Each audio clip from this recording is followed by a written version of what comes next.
In 1960, South Korea's GDP per capita was $158, not $1,580, $158. South Korea was one of the poorest countries on Earth, poorer than Ghana, poorer than most of sub-Saharan Africa. Today, Samsung is the world's largest memory chip producer. Hyundai and Kia are the third largest automaker by volume. LG Energy Solution holds over 20% of the global EV battery market. South Korea is the 12th largest economy on Earth and the second largest producer of semiconductors. It built all of this in 60 years, and virtually none of it, not the steel, not the batteries, not the semiconductors, not the ships, would exist without one country, Australia. This is the $95 billion relationship that built the miracle on the Han River, and it is only getting bigger. $158 in 1960, the country that built Samsung on Australian iron ore and is now betting its entire industrial future on Australian lithium. South Korea's economic miracle is one of the most studied stories in modern economics, but the physical foundation of that miracle, the raw materials that made the steel, the batteries, the semiconductors, is almost never discussed.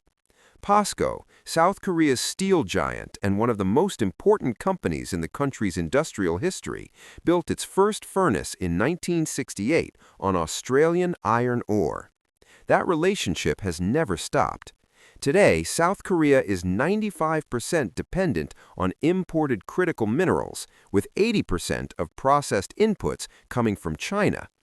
Australia supplies approximately 40% of South Korea's critical mineral imports, and as China weaponizes its processing dominance, restricting gallium exports in 2023, rare earth exports in 2025, South Korea is now spending billions to lock in Australian supply for the next generation of its industrial miracle. The story is not just about dependency, it is about how Australia became structurally embedded in one of the world's greatest economic success stories, and why that embeds Australia into South Korea's future, whether both countries plan it that way or not. Chapter 1. Where South Korea Started. To understand why Australia matters so much to South Korea's future, you first have to understand what South Korea built and from where it started.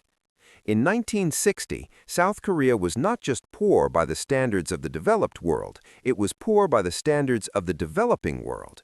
GDP per capita was $158. The Korean War, which had ended in 1953 with an armistice rather than a peace treaty, had left the country physically destroyed and politically divided. The North, with Soviet and Chinese backing, had more heavy industry than the South. South Korea in 1960 produced essentially nothing the world wanted to buy. Its exports were $33 million, the same figure as Australia's in the same year, from an economy less than a tenth the size. The country was kept alive largely by American aid. The political situation was equally unstable. Syngman Rhee, South Korea's first president, had been forced out by student protests in 1960. In 1961, General Park Chung-hee seized power in a military coup. Park was not a Democrat. He ran a police state. He imprisoned opponents. He was also, by any objective economic measure, the architect of one of the most extraordinary industrial transformations in human history. Park's formula was the same one that had made Japan's post-war miracle: export-led industrialization, protected domestic markets, government-directed capital allocation, and a relentless focus on moving up the manufacturing value chain. Japan had done it first. Park studied the model and replicated it with a specifically Korean adaptation, the chaebol, massive family-owned conglomerates that were given preferential access to capital in exchange for hitting export targets. Samsung, Hyundai, LG, POSCO. These companies were not the products of free markets. They were the products of the South Korean state directing capital toward strategic industries and demanding results. Before I explain what each of these companies built, I want you to hold one question. Every steel plant, every semiconductor factory, every battery production line that South Korea built required raw materials it did not have. Where did they come from? That question is the whole story. Chapter 2. POSCO and the Iron Ore Foundation. The story of how Australian resources became embedded in South Korea's industrial DNA begins with steel, and specifically with POSCO. Park Chung-hee decided in the late 1960s that South Korea needed a domestic steel industry. Steel is the foundation of every other industrial sector. You cannot build ships without steel. You cannot build cars without steel. You cannot build the machinery that makes everything else without steel. South Korea in 1968 had no steel industry worth the name. The World Bank, when presented with South Korea's proposal to build an integrated steel plant, declined to fund it. The assessment was blunt. South Korea lacked the industrial base, the technical expertise, and the domestic iron ore deposits to justify the investment. Park went ahead anyway. POSCO, the Pohang Iron and Steel Company, was founded in 1968. Its first blast furnace was lit in 1973 at Pohang, on South Korea's southeast coast. The iron ore that fed it came in significant part from Australia. The POSCO relationship with Australian mining is now over 50 years old. Today, POSCO is the single largest private customer for Australian exports, a relationship valued at over $7 billion annually. It has invested approximately $5 billion in Australia, covering iron ore, coal, and more recently, lithium, nickel, and rare earths. In 2021, POSCO entered a joint venture with Pilbara Minerals to build a 43,000-ton lithium hydroxide facility in Gwangyang, South Korea, processing Australian lithium into battery-grade material on Korean soil. In 2025, POSCO paid $1.2 billion for a 30% stake in Mineral Resources' lithium business in Western Australia. The relationship that began with iron ore in 1968 has never stopped deepening. Chapter 3. Samsung, Hyundai, and the chaebol machine.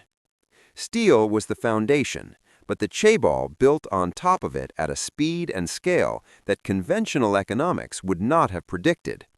Samsung began as a trading company selling dried fish and noodles. Hyundai began as a construction company.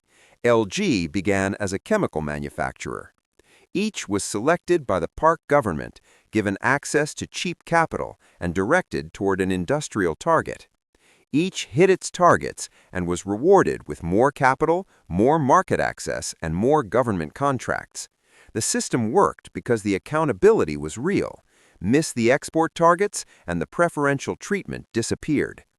By the 1980s, Samsung had moved into semiconductors, at the time the most technologically demanding manufacturing sector in the world.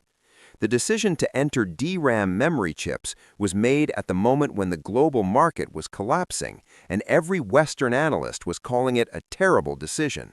Samsung's logic: invest when everyone else retreats, capture market share at the bottom, own the market at the top. By the 1990s, Samsung was the world's largest memory chip producer. Today, Samsung and SK Hynix together produce approximately 60% of the world's DRAM memory, the memory that runs every computer, every phone, every server in the world. Hyundai moved from construction into cars in the 1970s. Conventional wisdom said this was impossible. Hyundai had no automotive engineering experience. It licensed technology from Ford and Mitsubishi, built a factory in Ulsan, and within a decade was exporting cars to the United States. Today, Hyundai and Kia together are the third largest automaker by global volume. LG Energy Solution, which grew from LG's chemical division, became the world's second largest battery producer with over 20% of the global EV battery market. It supplies Tesla, General Motors, Volkswagen, and Stellantis. The batteries and an estimated 1 in 5 electric vehicles on the road today were made by LG.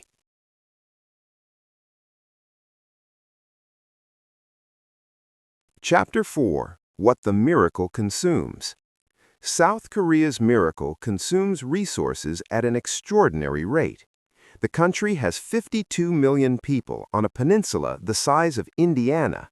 It has almost no iron ore, almost no coal, almost no natural gas, almost no lithium, and almost no rare earth deposits of significance.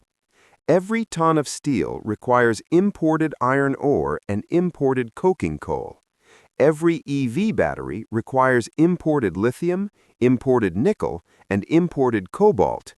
Every semiconductor requires ultra-pure metals and rare earth elements that must be sourced, processed, and delivered with extraordinary precision. The numbers that result from this consumption are striking. South Korea is 95% dependent on imports for its critical minerals. Of those imports, 80% come from China, either directly mined in China or processed in China from materials mined elsewhere.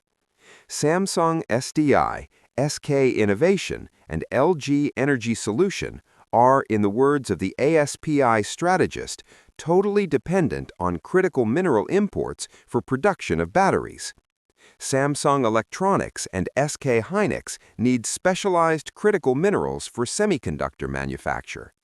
POSCO and LG Chem require raw materials for steel and battery-grade chemical production. The October 2025 expansion of Chinese export controls, targeting semiconductor users including Samsung and LG Energy Solution, was the most acute reminder of what this dependency means. China can, with a regulatory announcement, immediately increase the cost and complexity of running two of South Korea's most important industries. South Korea watched Japan get hit with Chinese rare earth restrictions in 2010 and spent the next 15 years trying to reduce its own exposure to the same risk. It has not yet succeeded. Chapter 5. Why South Korea needs Australia specifically. When South Korean policymakers look for alternatives to Chinese mineral dependency, the first country on their list is Australia. The reasons are both geological and geopolitical, and they are deeply connected. Geologically, Australia is exceptional. It is the world's largest lithium producer, accounting for approximately 47% of global output. The Greenbushes mine in Western Australia is the world's single largest hard rock lithium mine. Australia has the sixth largest rare earth reserves in the world and is actively expanding processing capacity. It is a major producer of nickel, cobalt, and manganese, all essential for battery chemistries, and it has supplied South Korea's steel industry with iron ore for over 50 years. Geopolitically, Australia offers what China does not: rule of law, independent courts, a track record of honoring long-term contracts, and no history of weaponizing resource trade for diplomatic purposes. The Korea-Australia Free Trade Agreement, which entered into force in 2014, is one of the most utilized bilateral trade agreements in the region. Australia and South Korea are both treaty allies of the United States and share democratic values and aligned strategic interests in the Indo-Pacific. The result is a relationship that is both economically large and strategically deepening. South Korea exported $47.5 billion worth of goods from Australia in 2022, iron ore, LNG, and coal. Korean investment in Australia totals $28 billion, and Australia supplies approximately 40% of South Korea's critical mineral imports, the largest single-country share of a supply chain that South Korea cannot afford to have disrupted. Chapter 6. The deals being signed right now. The most visible sign of how seriously South Korea is taking the Australian relationship is the pace of investment deals being signed. POSCO, which has invested in Australian iron ore and coal for over 50 years, has now made lithium its new frontier. In 2021, it entered the Pilbara Minerals joint venture to build a 43,000-ton lithium hydroxide processing facility in South Korea, processing Australian spodumene into battery-grade material on Korean soil. In 2025, it paid $1.2 billion for a 30% stake in Mineral Resources' lithium business, giving it direct equity in Australian lithium production at scale. LG Energy Solution signed an agreement in February 2024 with Wesfarmers Chemicals, Energy and Fertilizers to supply up to 85,000 tons of lithium concentrate, the largest lithium supply agreement between Australia and a Korean battery maker. LG Chem holds a 7.5% stake in Queensland Pacific Minerals, which mines nickel and cobalt in Queensland. Australian Strategic Materials produces neodymium and other rare earth metals in South Korea from its Dubbo mine in New South Wales, a physical example of Australian geological wealth being processed into Korean manufactured goods on Korean soil. The South Korean government has formally designated 33 critical minerals for national resource security policy, with 10 given highest priority for supply diversification. It has established an early warning system for supply disruptions, mandated stockpiling of key resources, and set a target to cut dependence on China's processed critical mineral imports from 80% to 50% by 2030. Australia is the primary geographic answer to that target. The Korea-Australia Comprehensive Strategic Partnership, established in 2021, created the institutional framework for this deepening relationship. The Joint Critical Minerals Investment Fund, worth 250 billion won, is backed by the Korean government and specifically designed to fund Korean companies investing in Australian mining and processing projects that exceed normal private sector risk tolerance. Chapter 7. What the numbers actually show. The comparison between Australia and South Korea is unlike any other comparison the channel has done, because these are not competing countries, they are complementary ones. Australia has what South Korea needs. South Korea makes what the world wants to buy.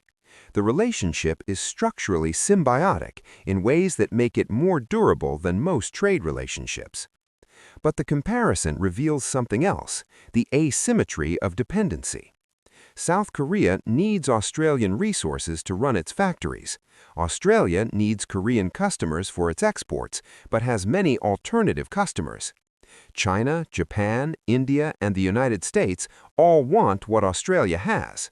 South Korea's resource options are more constrained. Australia's customer options are broader. This asymmetry gives Australia structural leverage in the relationship that it has historically not exercised because it has not needed to. The question the current moment raises is whether that leverage matters. China's decision to restrict gallium and rare earth exports in 2023 and 2025 showed that resource suppliers can and will use export controls as geopolitical tools.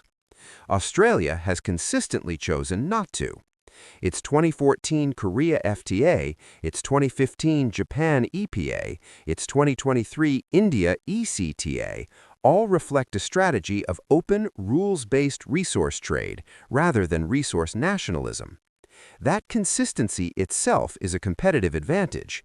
Korean industrial planners can build 30-year supply agreements with Australian partners, knowing that the political environment is unlikely to change overnight.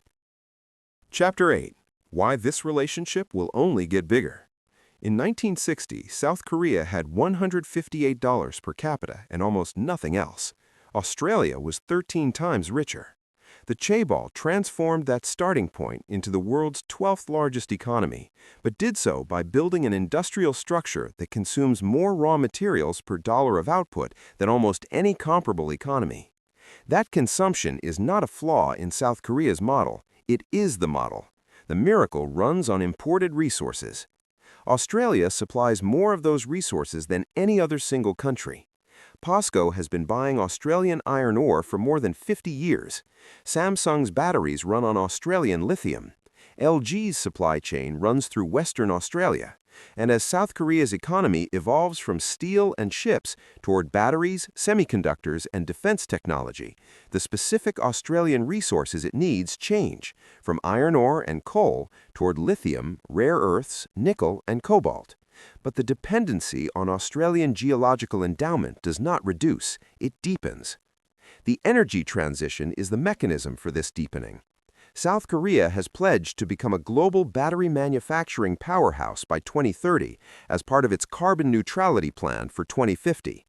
LG, Samsung SDI, and SK Innovation are in a fierce global race with Chinese, Japanese, and European rivals for the EV battery market. Winning that race requires a secure, reliable, non-Chinese supply of lithium, nickel, cobalt, and rare earths. Australia provides more of those minerals to a higher standard of governance than any alternative. The $95 billion figure that captures the full downstream economic impact of South Korea's Australian mineral dependency will grow. The IEA projects that demand for critical minerals will increase 4 to 6 times by 2040. South Korea's share of that demand, as the world's second-largest semiconductor producer and second-largest EV battery maker, will be disproportionately large, and a disproportionate share of the supply will come from Australian ground. In 1960, South Korea was poorer than Ghana, and Australia was 13 times richer. Today, South Korea has one of the world's most sophisticated industrial economies. Its companies compete with the best manufacturers on Earth. Its batteries power the electric vehicles of the future. Its chips run the computers of the present. And its entire industrial foundation runs, in significant part, on Australian iron ore, Australian lithium, and Australian coal. The miracle on the Han River was built on Australian dirt. This is Macro Atlas. Thank you for watching.